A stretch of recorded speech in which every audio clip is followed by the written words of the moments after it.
मी एक गिरणी कामगाराचा मुलगा म्हणून ज्यावेळी मी सांगतो त्यावेळी मला माझं ऊर अभिमानानं भरून येतं. कारण एक गिरणी कामगारांची तडपड धडपड जीवनासाठी आणि इतरांना सुखी ठेवण्यासाठी जी तळमळ असते ती मी माझ्या डोळ्यानं बघितलेली आहे. हा गिरणी कामगार मुंबईचा कणा होता. अर्थातच कालांतरानं सगळं काही बदलत गेलं, ह्याला तुम्ही स्वतः साक्ष आहात. कारण माझे बाबा सुद्धा मला सांगून गेले की लोकांचं काहीतरी भलं करावं. आपण काय कमवलं काय नाही, जे काय केलेलं असेल ते सगळं इथंच ठेवून जावं लागतं. आपण जर का काय घेऊन जात असेल तर ते आशीर्वाद घेऊन जातो आणि ठेवून जात असेल तर ते नाव ठेवतो. आणि नाव तेव्हा बनतं आणि आशीर्वाद तेव्हा मिळतात ज्यावेळी आपण इतरांच्यासाठी काहीतरी करतो. तुम्हा सर्वांना बघून माझे वडील 2 वर्षापूर्वी निधन झालं त्यांचं. 3 वर्षापूर्वी एवढे कष्ट त्याने आमच्यासाठी घेतले. कधीही चेहऱ्यावर दाखवून दिलं नाही की मी एवढे कष्ट करायला लागलो तुमच्यासाठी. कामगारांचं रोजचं जगणं आयुष्य अनुभवलं आहे. कामगारांचा मुलगा म्हणून हे सर्व जवळून पाहिलं असून गिरणी कामगारांनी मुंबईसाठी खूप दिलं आहे. आता राज्यकर्त्यांनी त्यांना देण्याची वेळ आली असून येत्या काळात आपल्याला संधी मिळाली तर गिरणी कामगारांचे प्रश्न सोडवण्यासाठी आपण कटिबद्ध असल्याचं सांगत आज लेकराच्या पाठीशी आशीर्वाद राहू दे असं आव्हान दौलत अथर्वचे चेअरमन मानसिंगराव खोराटे यांनी बोलताना व्यक्त केले. मी एक गिरणी कामगाराचा मुलगा म्हणून ज्यावेळी मी सांगतो त्यावेळी मला माझं ऊर अभिमानानं भरून येतं. कारण एक गिरणी कामगारांची तडपड धडपड जीवनासाठी आणि इतरांना सुखी ठेवण्यासाठी जी तळमळ असते ती मी माझ्या डोळ्यानं बघितलेली आहे. डिलाईल रोडला 10 बाय 10च्या खोलीमध्ये एक बाकडा असतं, त्याच्या खाली थोडी जण झोपतात. त्या बाकड्यावर थोडी एक पोटमाळा असतो, त्याच्यावर थोडी असे एक 10 बाय 10च्या खोलीमध्ये शेजारीच एक छोटीशी मोरी असते. अशा एक 10 बाय 10 खोलीमध्ये किमान 10 ते 12 जण, मी किमान सांगायला लागलो, अगदी काय वर आकडा किती जाईल तो जाईल, असे राहत होते. सगळ्या गोष्टी मला आठवत आहेत. अगदी एवढंसच पांघरून असणार, उशी असणार, उशीला गुंडाळून ठेवायचं. पहिला शिफ्टवाला आला की दुसरा शिफ्टवाला जातोय, त्यामुळे आपसुकच ती जागा रिकामी झालेली असते. त्या जागेत झोपायचं.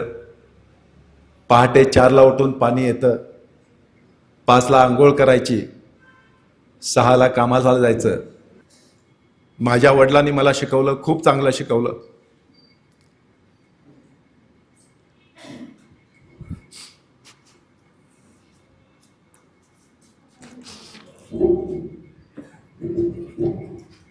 तुम्हा सर्वांना बघून माझे वडील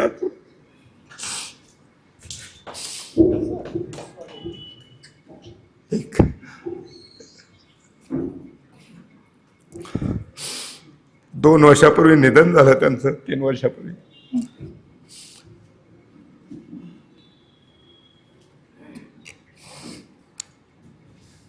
एवढे कष्ट त्याने आमच्यासाठी घेतले.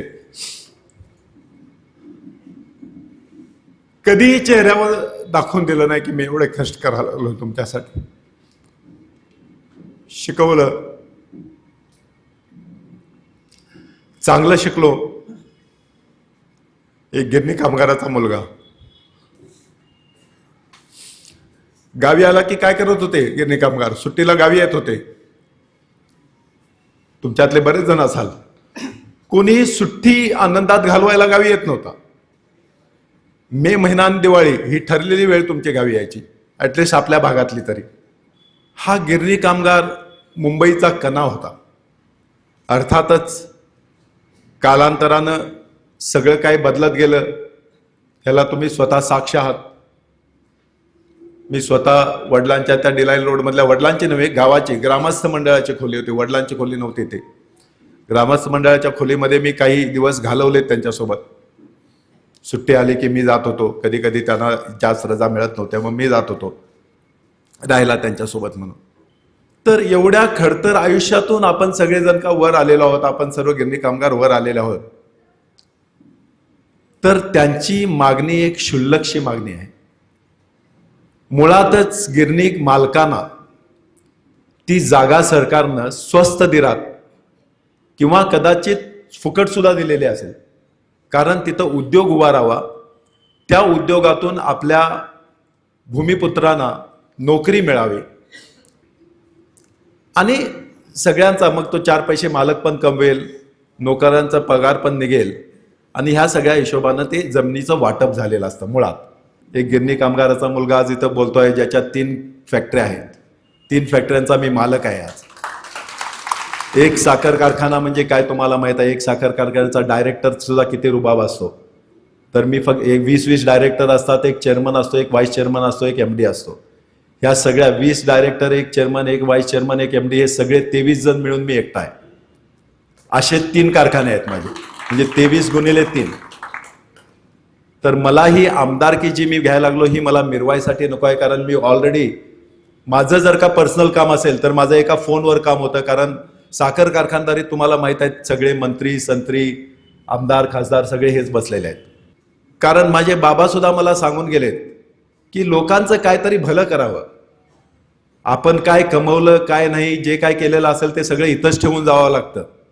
आपण जर का काय घेऊन जात असेल तर ते आशीर्वाद घेऊन जातो आणि ठेवून जात असेल तर ते नाव ठेवतो. आणि नाव तेव्हा बनतं आणि आशीर्वाद तेव्हा मिळतात ज्यावेळी आपण इतरांच्यासाठी काहीतरी करतो. आज मी म्हटलं तर माझ्यासाठी ठीक आहे, मलाच माहित नाहीत किती फ्लॅट आहेत मुंबईत, 7 आहेत की 8 आहेत, पण हे माझ्यासाठी आहे. मी तुमच्यासाठी काय केलंय? काहीच नाही केलेलं.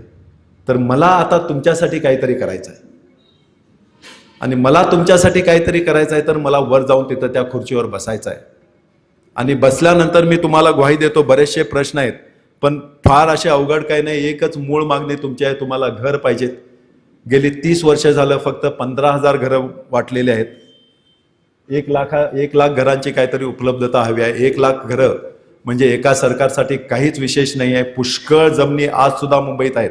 मी जिथं लोढा कॉम्प्लेक्सचा मी हे केला त्याच्या शेजारी जर का बघितलं तो ईस्टर्न एक्सप्रेसच्या बाजूने जातो, तिथं आज सुद्धा 7-7, 8-8, 10-10 एकरचे भूखंड बिल्डर्सना दिलेले आहेत आणि तिथं बिल्डिंग बांधायला चालू आहेत. मग बाकी सगळ्या गोष्टींना जर का तुम्हाला भूखंड मिळतात तर आमच्या गरीब बिचाऱ्या गिरणी कामगारांच्या वारसदारांना किंवा त्यांना का भूखंड मिळत नाहीत? तर ह्याच्यासाठी आवाज उठवला पाहिजे.